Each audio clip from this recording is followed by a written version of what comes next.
to help illustrate just what high protein meals throughout the day looks like for me, so that you can start to feel a little bit more comfortable with maybe upping your calories and selecting high protein meals for yourself. We're going through what I eat in a full day. Let's get right into it. Hey, what's up, my free and powerful friends? I'm Magnify Maggie. I'm the creator of the Magnify Method, which is an alternative recovery approach that teaches you to think different in order to drink different or never again. And so much of our own personal development comes down to fueling ourselves for success.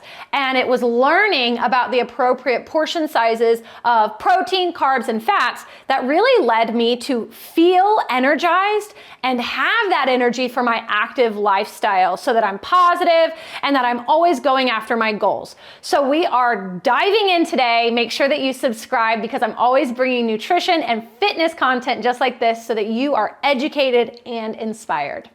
Okay, we're literally breaking down step by step what I have throughout the day. But before we get into any of this, I want you to know that what I'm gonna be showing you is catered to my needs for my body. So when you watch those what I eat in a day videos, I want you to remember to use these always as just inspiration rather than a piece of advice that this is exactly what you should be eating too.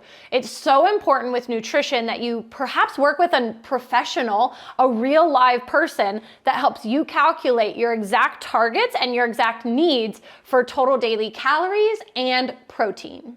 One of the biggest, best pieces of advice to start off with that I would say is safe to kind of use as a template for anybody is to calculate your ideal body weight in grams for protein. So what that means is that if you want to be 150 pounds every day, you should aim for 150 grams of protein. Whether that means that you are looking to cut weight or gain weight, that rule of thumb is very safe to follow. Beyond just calculating your ideal weight in grams of protein, furthermore, you want to think about how to divide those up throughout the day in meals and snack sizes where you're getting a minimum of 30 grams of protein in that feeding. This is important because as adults, we need about 30 grams of protein just to make that protein worthy of muscle protein synthesis. Now, not to get too scientific here,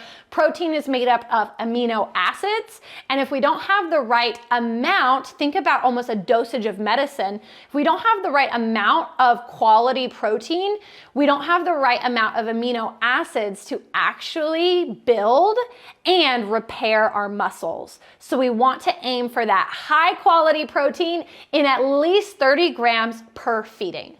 Okay, keep in mind, I am go, go, go, especially in the mornings. So that's where Jocko comes in.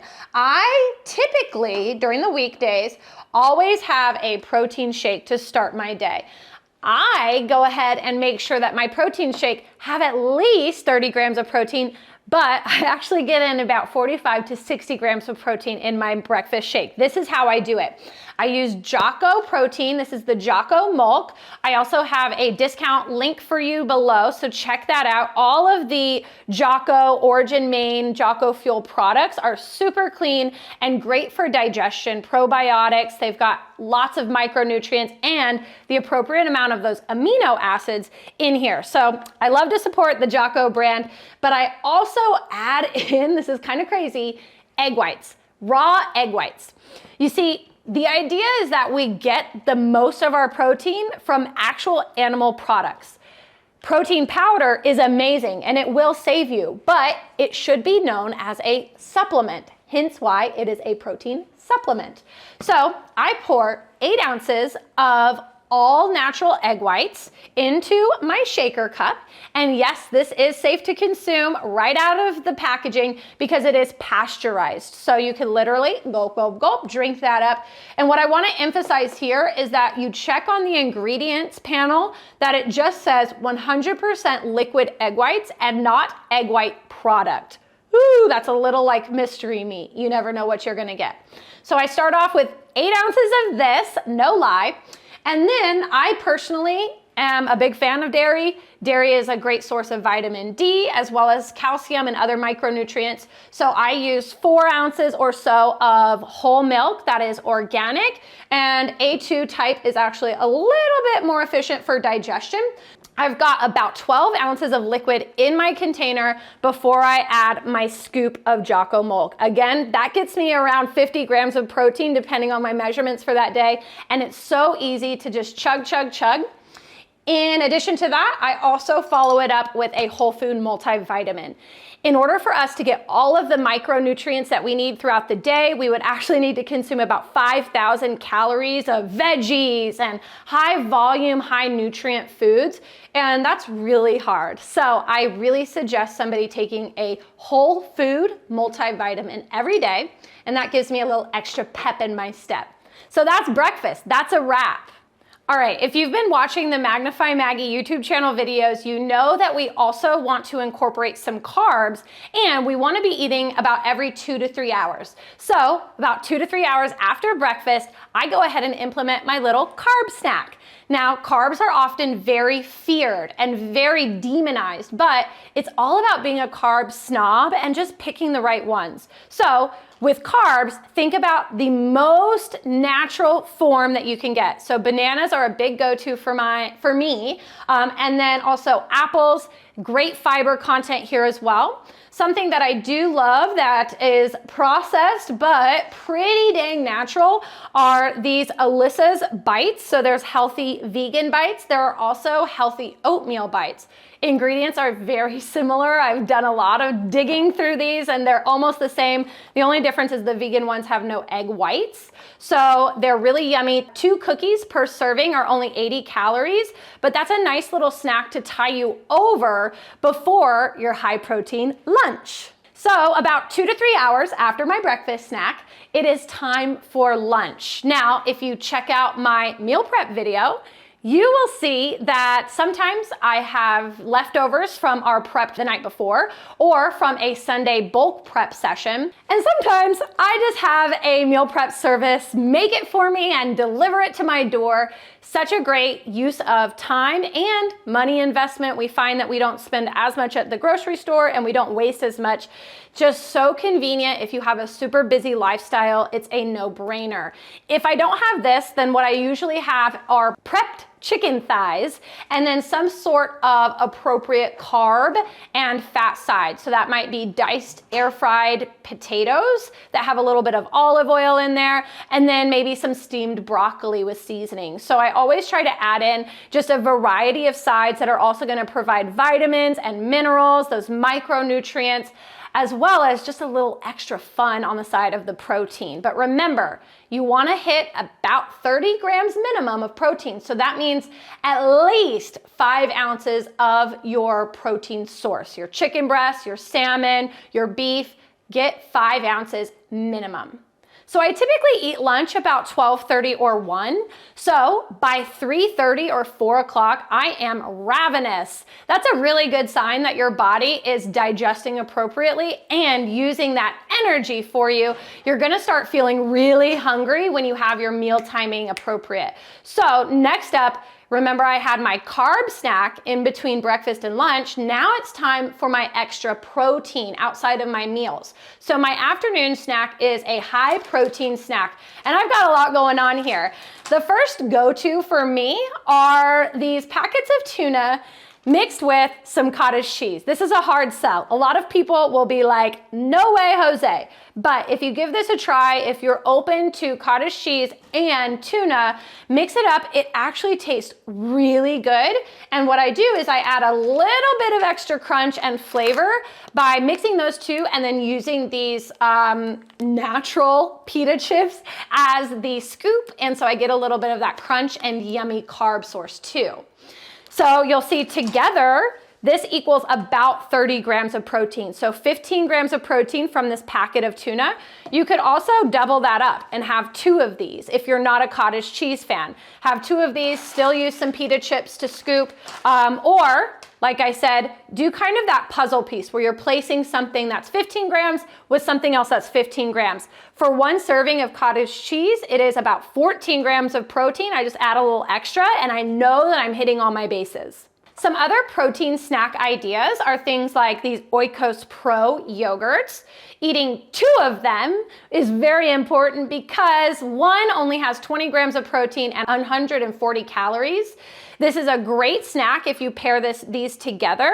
You can also do this as your breakfast. You could also just swap the protein shake for a couple of yogurts together with a piece of fruit, because 140 calories on its own is not enough for a snack and not enough for breakfast. So double that up so you're getting 40 grams of protein and appropriate calories to fuel the rest of your day. All right, I'm just keeping the snack ideas coming because, you know, we just got to switch things up, keep things varietous. So I've got beef jerky here. Sometimes I'll do 1 beef jerky with, say, 1 serving, which is half of this container, 1 serving of collagen broth. So that's a good protein source right there.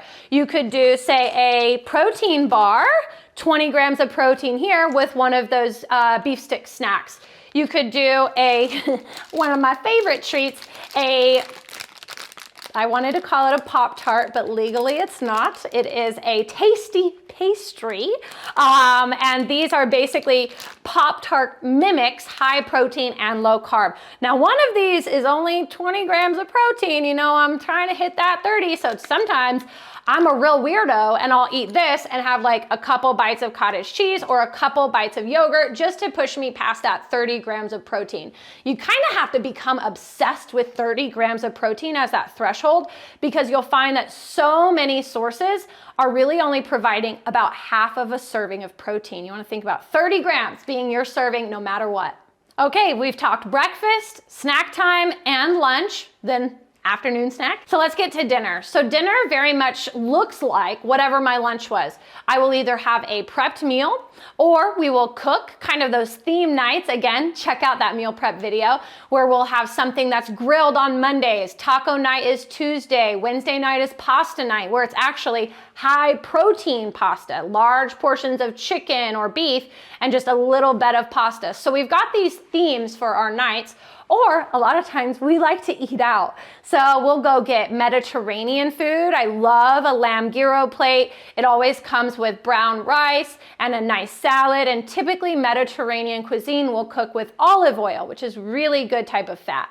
We'll do Mediterranean or maybe Chipotle. We'll even go to steakhouses and things that are a little bit more casual, like Outback, so that I make sure that I can get some shrimp and maybe a small steak with a baked potato, light on the butter, light on the sour cream, something like that. Always ensuring that I'm getting that 30-gram minimum of protein and I'm tracking that through MyFitnessPal. Now, I want to encourage you with your dinners, if you are eating out, don't be afraid to ask for extra protein. You want to go ahead and move past the idea that it's going to be a big plate of carbs. That's what most restaurants do. It's cheaper for them.